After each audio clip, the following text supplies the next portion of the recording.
29 अगस्त आज और डिस्ट्रिक्ट अधिवेशन है हमारा अमरेली जिला का।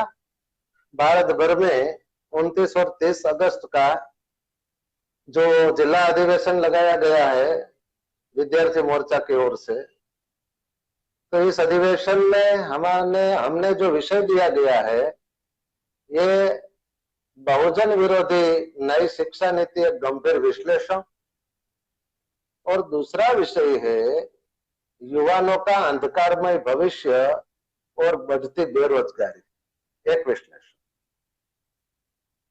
और इसमें तीसरा विषय जो दिया गया है ये राष्ट्रव्यापी संगठन निर्माण किए बगैर किसी भी समस्या का समाधान नहीं है।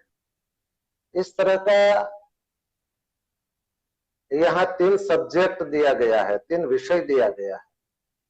मैं समझता हूं कि अमरेली में विनोभाई विंजुड़ा और राजदीप नागर जी ने बहुत अच्छी मेहनत की है ये अधिवेशन लगाने के लिए, और मुझे बताया गया था कि ये जो कामदार है ये दोपहर के वक्त उनको छुट्टी मिलने वाली है थोड़ी 2-2.5 घंटे की, तो उसमें वो भी पार्टिसिपेट हो सकते हैं। तो इसलिए उसको समझ में आए बात, क्योंकि ये जो हमारा जो आंदोलन है ये आंदोलन की एक रणनीति होती है, एक विचारधारा होती है। विचारधारा और रणनीति वो दोनों अलग होती है। विचारधारा का इम्प्लीमेंटेशन अगर करना है, विचारधारा का अमलीकरण हमें अगर करना है तो रणनीति जो है वो बनानी पड़ती है। अगर हम रणनीति नहीं बनाएंगे तो विचारधारा किसी के पास भी हो, चाहे 90% हमारे जो लोग हैं बहुजन मूल निवासी उनके पास क्यों ना हो, लेकिन जो रणनीति अच्छी नहीं होती तो हम सफल होने वाले नहीं है। क्योंकि ये संगठन का मामला है, संगठन बनाना पड़ता है। ज्यादा लोगों का संगठन हो इसलिए हम सफल हो जाएंगे ऐसी कोई बात नहीं है। इसमें संख्या का कोई मायना नहीं है। लेकिन आप अमरेली में जो वर्क कर रहे हैं तो वो अच्छा वर्क है। मैंने ये देखा है 2-3 महीने से या 4 महीने से मैं देख रहा हूँ, आपका वर्क बहुत अच्छा है अमरेली डिस्ट्रिक्ट का। हमारे कई लोग जो सोशल मीडिया में लिखते रहते हैं इस सरकार ने ऐसा किया, ये सरकार ने ऐसा किया, ये तो रिएक्शन होता है और कुछ नहीं होता, रिएक्शन होता है ऐसे, क्योंकि उनके सामने हमने एक्शन नहीं लिया। एक्शन जो है वो अलग बात है और रिएक्शन अलग बात है। तो हमारे कई जो संगठन में नहीं है ऐसे साथी भी जो है वो रिएक्शन किया करते हैं, लेकिन हम संगठन में हैं तो हमारे साथी रिएक्शन की बात कभी नहीं करते, और आप भी कभी नहीं करते हैं, ये मैंने देखा है। तो युवाओं का अंधकारमय भविष्य और बढ़ती बेरोजगारी, ये स्पष्ट होता है कि बेरोजगारी की वजह से अंधकारमय भविष्य है। तो बेरोजगारी क्यों है, इस पर हमें गौर करना चाहिए। तो ये मैं डायरेक्ट अगर बेरोजगारी की बात करूंगा या नई शिक्षा नीति की मैं बात करूंगा तो ये किसी के समझ में आने वाली नहीं है। सिर्फ अच्छा भाषण होगा, अच्छा मेरा वक्तव्य होगा, लेकिन उससे कुछ होने वाला नहीं है जो हम समझते नहीं है। क्योंकि बेरोजगारी का जो मामला है या कहने से पहले मैं यहां कुछ बातें रखना चाहूंगा, क्योंकि तो ये बात समझ में आ सकती है। अंग्रेजों का भारत में जो आगमन हुआ वो 18वीं सदी में हुआ। तो 18वीं सदी के पूर्व का जो भारत कैसा था, रेशियल डिस्क्रिमिनेशन और रेशियल का मामला था। रेशियल डिस्क्रिमिनेशन जो है, वंशीय भेदभाव जो है, तो वंशीय भेदभाव के कारण ये हो रहा है। हमारे लोग कई ऐसे हमको एडवाइस देते रहते हैं, सलाह रहते हैं कि पहले ये सब कुछ था लेकिन अब धीरे धीरे अच्छा हो रहा है। अरे भाई, हमारा इस भोलेपन का ये लोग फायदा उठा रहे हैं। ये अभी भी रेशियल डिस्क्रिमिनेशन है। लोकतंत्र की स्थापना हुई 1950 में, 1947 में, 1947 में अंग्रेज यहां से चले गए और उस समय की जो पार्टी थी कांग्रेस, वो जो रूलिंग पार्टी थी, उनको सत्ता हस्तांतरण करके गए। आजादी की हम बात कर रहे हैं, लेकिन ये आजादी जो थी वो ऊपर के जो वर्ण है, वो हमारे पास जो सेंटर में अंग्रेज राज्य करते थे दिल्ली में, तो 700 या 650 या 700 राजा रजवाड़े थे, तो उन पर उनकी तो हुकूमत थी। इसलिए अंग्रेज लोग वहां जो कानून बनाते थे, अधिनियम बनाते थे, उसका इम्प्लीमेंटेशन 700 राजा रजवाड़े में नहीं होता था। उदाहरण के तौर पर मैं एक बात आपको बताना चाहूंगा। 1795 में, 1795 में या 18वीं सदी का अंतिम दशक में अंग्रेजों ने एक अधिनियम बनाया था।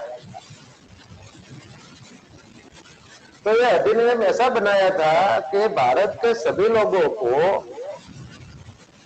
शिक्षा, संपत्ति और संपत्ति रखने का अधिकार बहाल किया जाता है। 18वीं सदी के अंतिम दशक में यह अधिनियम 11 जारी किया था अंग्रेजों ने। यह अधिनियम जारी करने के बाद भी 18वीं सदी के अंतिम दशक में यह अधिनियम जारी किया था, फिर भी पढ़ने लिखने का तो अधिकार नहीं दिया गया हमको। ये वर्तमान में जो SC ST OBC के जो लोग हैं, या धर्म परिवर्तित मुस्लिम, सिख, ईसाई, लिंगायत, सिख, इस तरह की जो माइनॉरिटीज है, वो पूर्व में मूल निवासी ही थे। तो उनको पढ़ने लिखने का कोई अधिकार नहीं दिया, अंग्रेजों ने दिया था। कब दिया था? 1795 में। ये अधिनियम के बाद भी कुछ नहीं हो।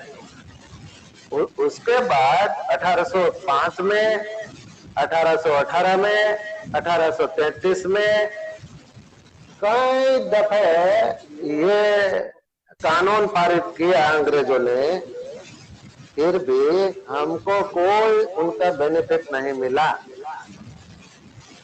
इसका कारण कोई जो भी बताए, मैं उसे रेशियल डिस्क्रिमिनेशन मानता हूं, वंशीय भेदभाव। क्योंकि अगर वंशीय भेदभाव हमारे देश में नहीं होते, तो ये जो समानता का जो कानून है, पढ़ने लिखने का जो कानून है, संपत्ति रखने का जो कानून बनाया था अंग्रेजों ने, सभी को अधिकार दिया था, तो उसका समय मिल जाना चाहिए था, लेकिन हमको नहीं मिला। न मिलने की वजह ये वंशीय भेदभाव है। क्योंकि भारत में जो वर्ण व्यवस्था और जाति आधारित जो समाज व्यवस्था निर्माण की गई, उसकी वजह से ये सब हुआ।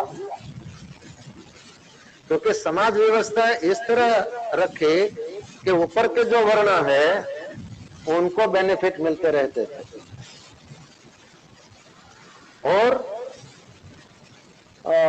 सभी लोगों को बेनिफिट नहीं मिलते थे। बहुजन मूल निवासी जो लोग हैं, उनकी जो जीने की जो पद्धति थी, वो अलग अलग जाति में रहकर अपना पैतृक व्यवसाय किया करते थे, और पैतृक व्यवस्था में उनको पैसे नहीं मिलते, सिर्फ खाने का मिलता।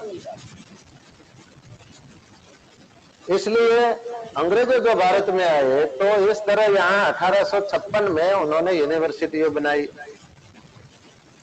मुंबई, मद्रास और कलकत्ता में 3 यूनिवर्सिटी 1856 में अंग्रेजों ने बनाई थी।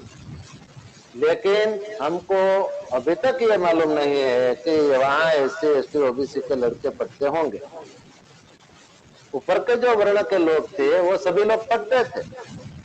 वो कोई दार्शनिक बन गया, कोई लेखक बन गया, कोई कवि बन गया, और ये साहित्य और दार्शनिकता के माध्यम से उन्होंने जो गैर बराबरी की जो व्यवस्था थी, जो मनुवादी व्यवस्था थी, वो बरकरार रखने में सहायक बने।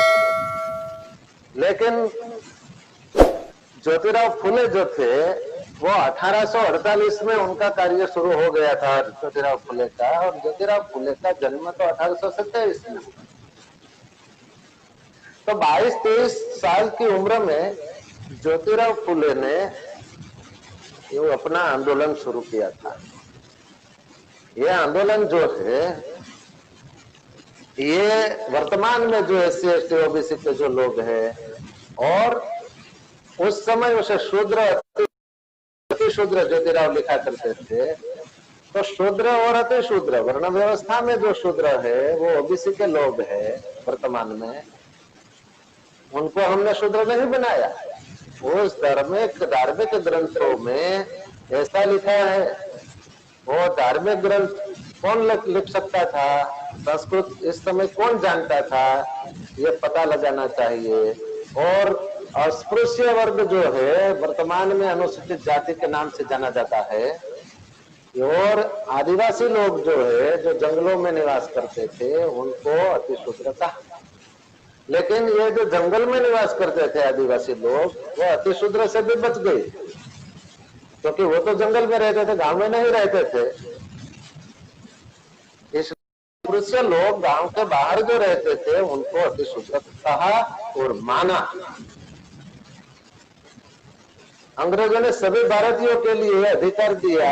मैंने यह बात की 1795 में अधिनियम 11 के अनुसार जाति, नस्ल, वर्ण के भेदभाव के बिना सभी को शिक्षा संपत्ति रखने का अधिकार बहाल किया गया था।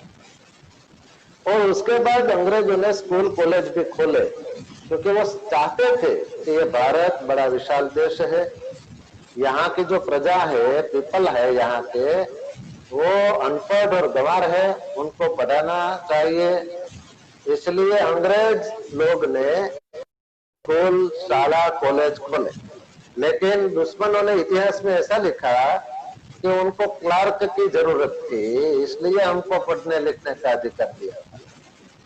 अरे अगर उनको क्लर्क ही रखना था तो अपने देश से भी वो ले आते, उनको भी वो रोजी रोटी दे सकते थे। यहाँ क्लर्क बनाते, आपको क्यों क्लर्क बनाते?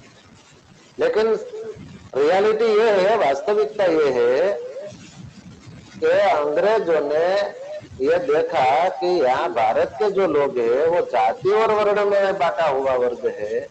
अगर उनको शिक्षा मिलेगी तो एक राष्ट्र बनकर ऊपर कराए। लेकिन ये जो 700 राजा रजवाड़े जो थे, उन्होंने उस अंग्रेजों के जो नियम थे ये नहीं बनाया। सती प्रथा हो या विधवा विवाह हो या कम उम्र में शादी करने का जो मामला हो, वो सभी के लिए अंग्रेजों ने नियम बनाए थे, लेकिन उनका भी कोई ज्यादा परिणाम हमको नहीं मिला। तो यहाँ ज्योतिराव फुले की मैं बात कर रहा था। ज्योतिराव फुले ने यह आंदोलन किया था 22-23 साल की उम्र से। इसलिए आंदोलन किया था, कैसे किया था, किसके लिए किया था? ये दबे कुचले जो लोग थे उस समय के, उनको कोई हक अधिकार नहीं मिला था। इसलिए ज्योतिराव फुले ने अंग्रेजों को लिख कर ग्रांटेड स्कूल मांगा था और अंग्रेजों ने दिया भी। और अपनी पत्नी जो सावित्री देवी फुले थी उनको उन्होंने पढ़ाया और इंडिया की, भारत की प्रथम शिक्षिका बनाई, ये हम सब जानते हैं। और इस तरह हमारा जो समाज में जो क्रांति शुरू हुई, थोड़ी क्रांति शुरू हो गई तो ये क्रांति का जो सुर था वो धीमे धीमे बढ़ता गया, क्योंकि उस समय हमारे लोग ज्यादा पढ़े लिखे नहीं थे। 1916 से लेकर बाबा साहब अम्बेडकर भी आए, क्योंकि 16 से पहले क्या हुआ, ज्योतिराव फुले जो थे वो 90 तक जीवित रहे। 1990 में उनकी मृत्यु हो गई। तो ज्योतिराव फुले के बाद उनकी जो जीवन संगिनी सावित्रीबाई फुले थी, उन्होंने ये आंदोलन सत्य शोधक समाज का जो आंदोलन था उसके बागडोर संभाली। और 97 में 1897 में सावित्रीबाई की भी प्लेग के कारण मृत्यु हो गई। तो उसके बाद सत्य शोधक समाज का जो कारवां था, जो आंदोलन था, तो मुक्ता सालवे जो थी उन्होंने ये आंदोलन चलाया।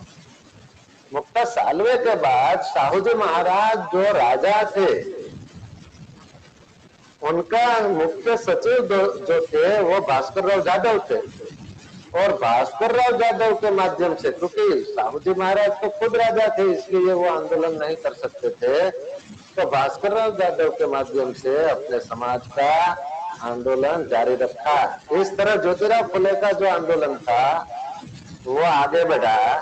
और बाबा साहब अम्बेडकर, तो बाबा साहब अम्बेडकर 1916 से आंदोलन अपना शुरू किया अपना समाज के लिए, मूल निवासी समाज के लिए। बाबा साहब अम्बेडकर को ये जो भारत में जो जातियां हैं उसमें महार है, लेकिन महार आंदोलन कोई नहीं चलाया बाबा साहब। बाबा साहब ने सभी जातियों के लिए आंदोलन चलाया था। लेकिन ये जो भास्कर राव जाधव की उम्र हो गई, इसलिए वो इस आंदोलन नहीं चला सकते। तो बाकी के लोग जो थे वो कांग्रेस में शामिल हुए, क्योंकि गांधी कांग्रेस के नेता थे। तो गांधी ने काम बंद